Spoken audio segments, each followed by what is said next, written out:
Hello everyone, welcome back to my channel and this is Krishna. কেমন আছো সবাই? আশা করছি সবাই খুব ভালো আছো। সো এখন চলছে ওয়েডিং সিজনের জন্য আমরা সবাই চাই একটু সুন্দরভাবে নিজেদেরকে সাজিয়ে তুলতে, বাট সবসময় আমরা পয়সা খরচা করে পার্লারে কেন যাবো, তাই না? তো বাড়িতে বসে তোমরা কি করে একটা সুন্দর অ্যাফোর্ডেবল লুক ক্রিয়েট করতে পারো সেটাই আজকে আমি তোমাদেরকে দেখাচ্ছি। আর এরই সাথে দেখো, একই লুকের সাথে আমি বিভিন্ন লিপস্টিকের শেড ইউজ করে তোমাদেরকে দেখাচ্ছি। যে লিপস্টিকের শেডটা তোমাদের ভালো লাগবে তোমরা সেই লুকটার সাথে সেই শেডটা ইউজ করতে পারো। তো চলো আর দেরি না করে স্টার্ট করা যাক। ওকে, সো সবার প্রথমে আমি আমার ফেস ক্লিন করে নিয়েছি একটা ওয়েট ওয়াইপস দিয়ে। এরপরে আমি একটা ফিক্সার দিয়ে ফেস সেট করে নিয়েছি মেকআপের আগে বেসকে লং লাস্টিং করার জন্য। তারপরে আমি টোনার অ্যাপ্লাই করে নিয়েছি। এরপরে আমি একটা ফ্যান দিয়ে এটাকে ড্রাই করে নিয়েছি। এরপরে আমি ময়শ্চারাইজার অ্যাপ্লাই করে নিয়েছি এবং খুব ভালোভাবে এটাকে ম্যাসাজ করে দিয়েছি স্কিনের সাথে অ্যাবজর্ব যাতে হয়ে যায়। এরপর আমি একটা প্রাইমার অ্যাপ্লাই করছি, পোর মিনিমাইজার প্রাইমার। পোরকে খুব ভালোভাবে এটা মিনিমাইজ করে দেয় এবং আমার ফেসে অনেক পোর্স রয়েছে। তো যাই হোক, এরপরে আমি কালার কারেক্ট করে নিয়েছি। আমার আন্ডার আইজে অনেক ডার্ক স্পট রয়েছে, সেগুলোকে হাইড করে নিয়েছি খুব ভালোভাবে এবং একটা ড্যাম স্পঞ্জ দিয়ে কিন্তু আমি এটাকে ব্লেন্ড করে নিয়েছি। দেখো, পুরো ফেসটাকে আমি একটা টোনে নিয়ে এসেছি এবং ফেসে কোনো রকম ডার্ক স্পটস কিন্তু এখন আর ভিজিবল হচ্ছে না। এরপরে আমি একটা ইলুমিনেটিং হাইলাইটার অ্যাপ্লাই করে নিয়েছি ফেসটাকে একটু গ্লসি দেখানোর জন্য। তো এরপরে আমি একটা বাফিং ব্রাশ দিয়ে এটাকে ব্লেন্ড করে নিয়েছি পুরো ফেসে। এবার এর উপরে আমি একটা ফাউন্ডেশন স্টিক অ্যাপ্লাই করে নিয়েছি। দেখো, ব্রাশ দিয়ে কিন্তু আমি এটাকে ব্লেন্ড করছি। আমি এরপরে একটা ড্যাম স্পঞ্জ দিয়ে এটাকে ব্লেন্ড করে নিচ্ছি। এরপর আমি একটা কনসিলার অ্যাপ্লাই করে নিয়েছি। যে সমস্ত জায়গাগুলোতে আমি আমার ফেসকে হাইলাইট করতে চাই, যেগুলো আমি ভিজিবল করতে চাই, দেখাতে চাই, সেগুলোকে আমি হাইলাইট করে নিয়েছি। এরপর আমি কন্ট্রোলিং করে নিয়েছি আমার ফেসের যে সমস্ত জায়গাটা দেখো কন্ট্রোল জোন রয়েছে সেই সমস্ত জায়গায়। আমার জ লাইন একটু বেশি চড়া, তাই আমি জ লাইনে কন্ট্রোল করে নিচ্ছি।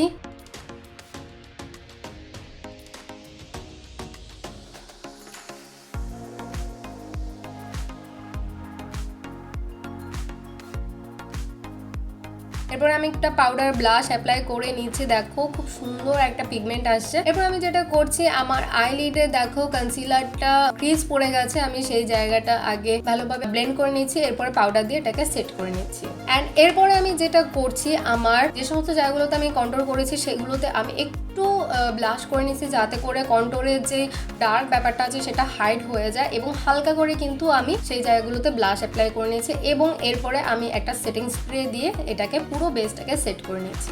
এরপরে আমি একটা ফ্যান দিয়ে এটাকে সেট করে নিয়েছি। আর এরপরে কিন্তু আমি হাইলাইটার অ্যাপ্লাই করছি, কারণ সেটিং স্প্রে অ্যাপ্লাই করার পরে যখন তোমরা হাইলাইটার অ্যাপ্লাই করবে না, সেটা অনেক বেশি হাইলাইট হয় এবং হাইলাইটটা খুব ভালোভাবে ফুটে ওঠে। আমি আমার বিউটি বোনে একটু হাইলাইট করে নিয়েছি যাতে করে দেখতে খুব ভালো লাগে। এরপরে আমি আমার আইব্রো ড্র করে নিয়েছি খুব ভালোভাবেই, কিন্তু আমি এটাকে ড্র করে নিয়েছি যাতে করে একটা ন্যাচারাল এফেক্ট থাকে এবং আর্টিফিশিয়াল না লাগে। এরপরে আমি চলে যাচ্ছি আই মেকআপে। আই মেকআপ খুবই লাইট করে করার চেষ্টা করছি, বাট একটু এটাকে স্মোকি এফেক্ট দেওয়ার চেষ্টা করছি। সবার প্রথমে আমি যেটা করছি, আই লিডে আমি একটা ব্রাউন শেড অ্যাপ্লাই করে নিচ্ছি এবং আমি ভুলে গেছিলাম প্রথমে আমি যেটা করব ভেবেছিলাম, আমি ব্রাউন এবং ইনার কর্নারে একটা দেখো গ্রিন শিমারি শেড দিয়ে হাইলাইট করে নিয়েছি যাতে করে এই দিকটা অনেক বেশি প্রমিনেন্ট লাগে এবং ভালোভাবে ফুটে ওঠে। তো এরপরে আমি চলে যাচ্ছি আই মেকআপে। সেম ভাবে আমি দুটো চোখেই করে নিচ্ছি। এরপরে আমি এর থেকে একটু ডিপ শেড নিয়ে আমি আরো লিডের দিকে যাচ্ছি এবং অ্যাপ্লাই করে নিচ্ছি এবং ভালোভাবে ব্লেন্ড করে নিচ্ছি। এরপরে আমি ব্ল্যাক শেডটা নিয়ে আমার আরো লিডের ভেতরের দিকে অ্যাপ্লাই করে নিয়েছি এবং ভালোভাবে ব্লেন্ড করে নিয়েছি। এখানে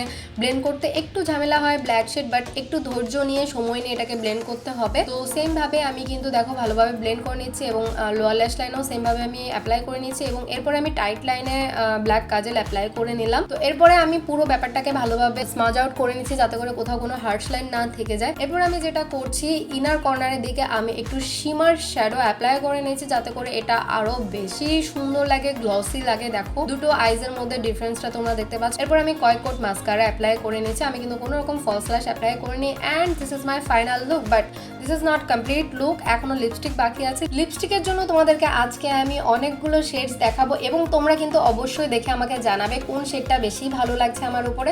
তো সবার প্রথমে আমি যেটা ইউজ করছি, ব্লু হেভেনের পিঙ্ক ডাস্ট PM03। এই শেডটা অসম্ভব সুন্দর, দেখো অ্যাপ্লাই করার পরে খুব সুন্দর লাগছে এবং খুব ভালোভাবেই কিন্তু এটা অ্যাপ্লাই হয়েও যাচ্ছে। সব থেকে যে জিনিসটা আমার যেটা ভালো লেগেছে, ব্লু হেভেনের লিপস্টিকগুলোর দাম খুবই কম, একদমই রিজনেবল প্রাইসে কিন্তু তোমরা এই লিপস্টিকগুলো পেয়ে যাবে। বাট এত কম প্রাইসের মধ্যে এত সুন্দর পিগমেন্ট এবং long lasting mat finish lipstick আমি এর আগে কখনো পাইনি। ট্রাস্ট মি গাইস, তোমরা একবারের জন্য হলেও ট্রাই করো। এরপরে আমি এই রেড শেডটা ইউজ করছি, আর এটার শেড নাম্বার হচ্ছে কুইন রেড RM04। এরপরে আমি ইউজ করেছি মোচা ম্যাডনেস B02 অ্যান্ড এরপরে আমি যেটা ইউজ করেছি সেটা শেড হচ্ছে secret kiss RM01। This is beautiful shade guys, দেখো কতটা সুন্দর লাগছে। এরপরে যে শেডটা আমি ইউজ করেছি এটার শেড হচ্ছে ড্রিমি ভায়োলেট PM05। প্রত্যেকটা শেড নাম্বার কিন্তু আমি এখানে মেনশন করে দিচ্ছি। তারপরে আমি যে শেডটা ইউজ করছি এটা হচ্ছে ম্যাগুনি মোমেন্টস B03। এরপরে আমি যে শেডটা ইউজ করছি এটার শেড হচ্ছে toffee brown N02 and lastly আমি যেটা ইউজ করেছি এটা শেড হচ্ছে মোচা ম্যাডনেস B03। তো এর মধ্যে কোন শেডটা তোমাদের সব থেকে বেশি ভালো লেগেছে এবং কোন শেডটা তোমরা পারচেজ করতে চাও অবশ্যই আমাকে জানিও, এবং আমাকে কোনটা ভালো লেগেছে সেটাও অবশ্যই জানাতে ভুলো না। এবং প্রত্যেকটা লিঙ্ক কিন্তু নিচে ডেসক্রিপশনে দেওয়া থাকবে, তোমরা চাইলে চেক করতে পারো। এবং সত্যি খুবই অ্যাফোর্ডেবল প্রাইসে কিন্তু এই লিপস্টিকগুলো তোমরা পেয়ে যাচ্ছ, খুবই ভালো পিগমেন্ট এবং ম্যাট ফিনিশ শেড।